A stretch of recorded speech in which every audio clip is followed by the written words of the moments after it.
అంటే మీరు నాది అంటే dacoit is mine but I am of that establishment. That's of course but అవన్నీ ఉన్నా మీరు దాన్ని ఏమంటే మన వెనక్క పెద్దలు ఉన్నారు, అవన్నీ ఇట్స్ మారల్ స్ట్రెంగ్త్ అండి. మనకి ఒక ఒక ఒక ముందుకెళ్ళటానికి ఒక పుష్ అంతే. ఒక వెనక్కు ఉన్నారు, ఒక అంబ్రెలా ఉంది, వాన పడితే ఒక అంబ్రెలా ఉంటుంది అనే ఒక నమ్మకం. But end of the day మనం మన పని చేసుకుంటా పోవాలి కదా. అండ్ ఐ హ్యావ్ టు దాంట్లో నా నేను పెరిగింది అన్నపూర్ణలో అండి. పెరిగింది అన్నపూర్ణలో. నాకు ఇప్పుడు ఈ సినిమా నేను చేయగలిగానంటే అక్కడ నేర్చుకున్నదంతా అక్కడి నుంచే వచ్చి కదా. మరి కదా, అంటే ఇప్పుడు మీరు నేర్చుకున్న రోజులకి, అంటే మీరు చిన్న పిల్లగా స్టూడియోలోకి వెళ్ళి ఏం జరుగుతున్నది అన్నీ అర్థం చేసుకుని కొంత మీకు అర్థం అయ్యి స్టూడియో బాధ్యతలు పుచ్చుకున్న తర్వాత ఒక 20-25 సంవత్సరాలు 30 సంవత్సరాల క్రితం పుచ్చుకున్న తర్వాత కూడా you travelled with all the productions, you learned so much. అప్పటికి ఇప్పటికి ఏమైనా మ్యాచ్ అవుతున్నదండి? ఏమంటే ఆ ప్రాబ్లమ్స్ అవే ఎప్పుడు ఉన్న ప్రాబ్లమ్స్. సున్నాలు మారుతాయేమో, జనాలు మారుతారేమో, కానీ ఎప్పుడు అవే ప్రాబ్లమ్స్. ఎప్పుడు మాకు ఒక ఛాలెంజ్ ఉండేది. ఎప్పుడు పైరసీ అన్నారు, ఇంకోటి అన్నారు, ఓటీటీ అంటారు, ఇంకేదో అంటారు, you know for theatrical I'm saying. But challenges ఎప్పుడు మారలేదు. అది ఏంటంటే ఏ రూపంలో వచ్చినాయో అవి మారుతున్నాయి. వాటిని నావిగేట్ చేసుకోవటంలో మనం any producer has to do that. ఈ సినిమా వరకు మీకు చెప్పాలంటే వాట్ ఈస్ యువర్ ఛాలెంజ్ అండి? What is best challenge and what is the worst challenge? And the best challenge was ఒక డ్రామా, ఒక ఎమోషనల్ కోర్తో ఉన్న ఒక సినిమా, దాన్ని తీయాలి. That was the biggest challenge, the best challenge. Worst ఛాలెంజ్గా అనను కానీ రోజు మన ప్రొడక్షన్లోకి దిగితే రోజు ఏదో ఛాలెంజెస్ ఉంటాయి. అవి ఏంటంటే మైక్రోస్ అండి. మైక్రో ఒక రోజు ఒక లొకేషన్ దొరకదు, ఇంకో డేట్ దొరకదు, చిన్న చిన్న రోజు ఉంటాయి. ఆ రోజుకి అవి చాలా పెద్ద ప్రాబ్లమ్స్ లా కనపడతాయి. కానీ మనం జూమ్ బ్యాక్ చేసి చూసి ఆ సినిమాని చూస్తే అవన్నీ అసలు మైన్యూట్. మ్యాక్రోలో మనం జూమ్ అవుట్ చేసి చూస్తే ఆ సినిమాని మనం తీయగలిగామా, మనం అనుకున్నట్టు తీయగలిగామా?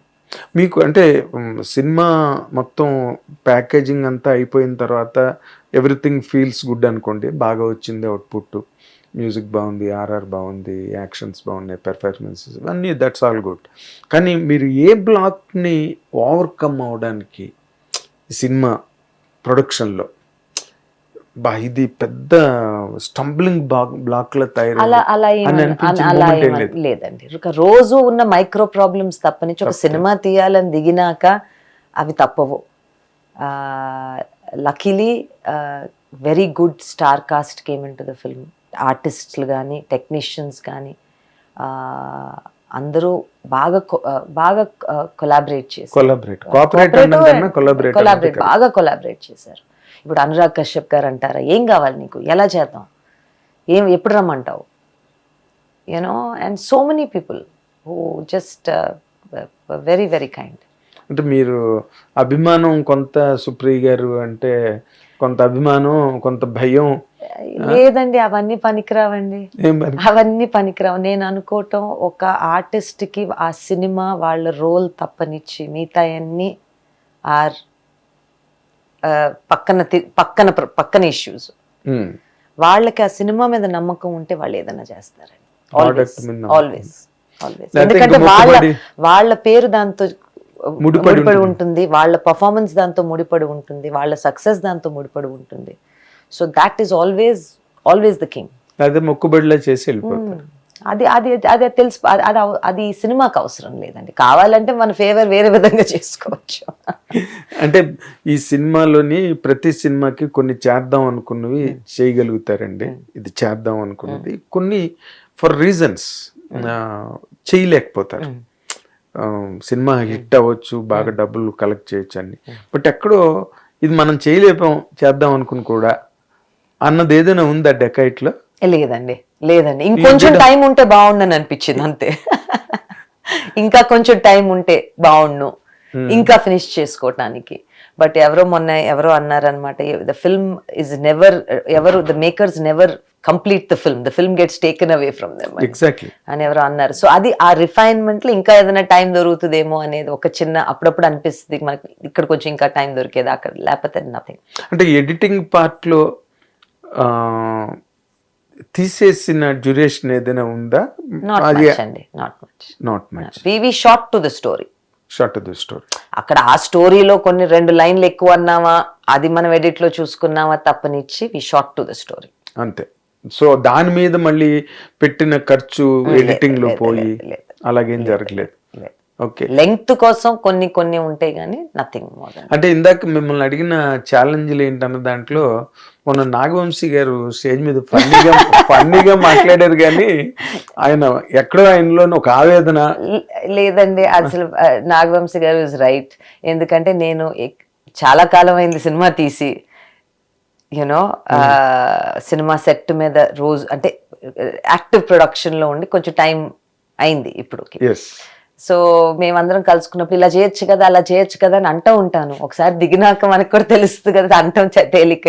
సో దాని మీద నా మీద మీరేమో ఎక్కువ రోజులు తీస్తారు అని అంటారు మేడం. లేదండి, నాకు యాక్చువల్లీ ఎక్కువ ఏమంటే రోజులకి సినిమాకి, ఆ సినిమాకి ఇవన్నీ ఒక్కొక్క సినిమాకి ఒక్కొక్క రిక్వైర్మెంట్ ఉంటుందండి. ఇప్పుడు మనం వెళ్ళి ఒక పెద్ద స్కేల్ సినిమాకి దాని ఛాలెంజెస్ దానికి ఉంటాయి, దానికి పెట్టాల్సినవి ఉంటాయి. అవి మనం విని ఇంకొక సినిమా తీస్తున్నప్పుడు అవి బెంచ్ మార్కులు, అది వాళ్ళు 200 రోజులు తీశారు కదా, నేను 150 తీశాను కదా అని అనుకోవటం కరెక్ట్ కాదు. So each film will have its own thing.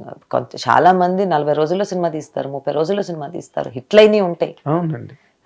అలా అని చెప్పి డేస్ ఏమంటే వెనక్కున్న effort does not matter to the audience. మేము చాలా కష్టపడి ఉండొచ్చు, నేను చాలా కష్టపడ్డానని చెప్పి సినిమా చూడటానికి రారు. The film has to be good. Film impress చేయాలి తప్పితే మీరు ఇంప్రెస్ చేయలేరు. మేము ఇన్నాళ్ళు కష్టపడ్డామని చూడండి అంటే మన జాబే అది కదండి, మనం ఎంటర్టైన్ చేయాలి. ఎస్ అంటే ఈ సినిమాకి సంబంధించినంత వరకు కాకపోయినా, బట్ ఈ ప్రొడక్షన్స్లో హీరోలు వాళ్ళ తాలూకా ప్లానింగు, డైరెక్టర్ తాలూకా వడికల్ యాటిట్యూడ్స్ ఏవో రకరకాలు వింటుంటాం మేము జర్నలిస్టులుగా బయట ప్రొడక్షన్స్లో. వాటి వల్ల ప్రొడ్యూసర్కి చాలా ఒక రకంగా వర్చువల్ డ్యామేజ్ జరుగుతోంది. Sir I don't agree with that, because ఎందుకంటే అందరికీ అన్నీ తెలిసే దిగుతాం. నాకు అడ్వాంటేజ్ లేకపోతే నేను దిగను, వాళ్ళకి అడ్వాంటేజ్ లేకపోతే వాళ్ళ సినిమా చేయరు. ఇట్ ఈస్ అది మనని గన్ను పెట్టి నువ్వు సినిమా తీయని అనట్లేదు కదా. మనం వెళ్ళి సినిమా ఎందుకు తీస్తున్నాము, అది ఎవరి అడ్వాంటేజ్. ఇప్పుడు నా అడ్వాంటేజ్, నేను ఎందుకు ఈ సినిమా తీసాను, నాకు I wanted to make the story, కసితో ఈ సినిమా తీయాలి. But where the advantage is being neglected. Producer final గా వచ్చేసరికి మీరు అన్నట్టుగా వాళ్ళే పరిగెడతారు, అడ్వాన్స్ ఇస్తారు, ఎన్ని కోట్లు అంటే అదంతా ఇట్ ఈస్ దేర్ ఓన్. వాళ్ళ థాట్ ప్రాసెస్, వాళ్ళకున్న అవసరాలు బట్టి వెళ్తారు ఎవరైనా. ఇప్పుడు కొంతమంది, ఇప్పుడు నేను 3-4 సంవత్సరాల్లో నేను అసలు సినిమా సెట్కి కూడా వెళ్ళా లేవు కదా. అంటే this is my production. So నాకు అది దట్ ఈస్. ఇప్పుడు ఎవరు ఎలాంటి సినిమా తీద్దామని each producer has their advantages అండి. వాళ్ళ స్ట్రెంగ్త్స్, అడ్వాంటేజెస్, డిసడ్వాంటేజెస్ ఉంటాయి. వాళ్ళు అవి అనలైజ్ చేసుకునే వాళ్ళు ఏ సినిమాలోనే దిగుతారు.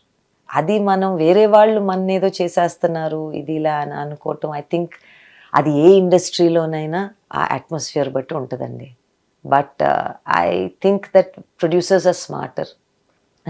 మేము ఇప్పుడు నేను వెళ్ళి సినిమా తీసానంటే ఎందుకు తీశారు అని అనొచ్చు. నేను ఎందుకు తీసానో నాకు తెలుసు. ఇప్పుడు పక్కనోళ్ళ ఎందుకు తీసింది ఇది, ఇంకేదైనా కథ తీసి ఉండొచ్చు కదా, ఇంకేదైనా చేయండి అని అనొచ్చు. అది వాళ్ళ perspective. Exactly, it's all individuals perspective అనుకోండి ఫైనల్ గా. హిట్ టీవీ యాప్, ఇందులో short news, live news, entertainment shows, movies, digital magazines తో పాటు మీ జిల్లా వార్తలను కూడా ఫ్రీగా చూడొచ్చు. ఇంకెందుకు ఆలస్యం, వెంటనే హిట్ టీవీ యాప్ ని డౌన్లోడ్ చేసుకుని ఫ్రీగా ఎంటర్టైన్మెంట్ పొందండి. Hit TV app. Hit TV app. Please download hit TV app. Hit TV app ని ఫ్రీగా డౌన్లోడ్ చేసుకుని ఎంజాయ్ చేయండి. మీకు నచ్చిన ఎంటర్టైన్మెంట్ కోసం హిట్ టీవీ యాప్ ని ఫ్రీగా డౌన్లోడ్ చేసుకుని ఎంజాయ్ చేయండి. హిట్ టీవీ యాప్ ని డౌన్లోడ్ చేసుకుని ఆస్వాదించండి, ఆశీర్వదించండి. ఇంతమంది సెలబ్రిటీలు హిట్ టీవీ యాప్ ని డౌన్లోడ్ చేసుకోండి అని చెప్తున్నారంటే ఎంత మంచి యాప్ ఆలోచించండి. అమెరికా అమెరికా అమెరికా అమెరికాలో చదవాలనుకునే వాళ్ళకి విశ్వసనీయమైన పేరు మన శౌర్య కన్సల్టెన్సీ. UK లో 1 year masters. UK లో 1 year masters. 2 years work permit up to 5 years visa. Contact Saurya Consultancy. Contact 89851 89851.